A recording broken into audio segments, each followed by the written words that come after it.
वार्ताहरात आपलं स्वागत आहे। सोलापुरात विजेचा शॉक लागून मनपा कंत्राटी कर्मचाऱ्याचा दुर्दैवी मृत्यू। सोलापूर शहरातील जुळे सोलापूर भागातील एजी पाटील नगर येथे काम करत असताना विजेचा तीव्र शॉक लागून महानगरपालिकेच्या एका कंत्राटी कर्मचाऱ्याचा जागीच दुर्दैवी मृत्यू झाला। ही धक्कादायक घटना आज बुधवार दिनांक 20 मे 2026 रोजी सायंकाळच्या सुमारास घडली।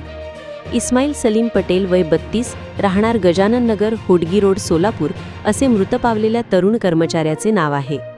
मिळालेल्या प्राथमिक माहितीनुसार इस्माईल पटेल हे सोलापूर महानगरपालिकेत कंत्राटी कर्मचारी म्हणून कार्यरत होते।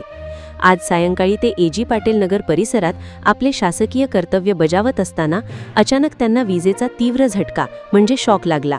शॉक इतका भीषण होता की ते जागेवरच बेशुद्ध पडले।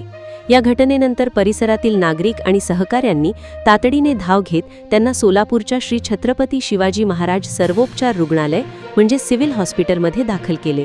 मात्र डॉक्टरांनी उपचारपूर्वीच मृत घोषित केले। इस्माईल यांच्या अकाली आणि दुर्दैवी निधनाची बातमी समजताच सिव्हिल हॉस्पिटल परिसरात त्यांचे नातेवाईकांनी आणि मित्रांनी एकच गर्दी केली होती। अचानक घडलेल्या या वज्राघातामुळे मृतकाच्या कुटुंबावर दुःखाचा डोंगर कोसळला आहे। मृत इस्माईल पटेल यांच्या पश्चात आई, वडील आणि 3 बहिणी असा परिवार आहे। कुटुंबातील कर्ता तरुण मुलगा गमावल्यामुळे गजानन नगर परिसरात हळहळ व्यक्त केली जात आहे।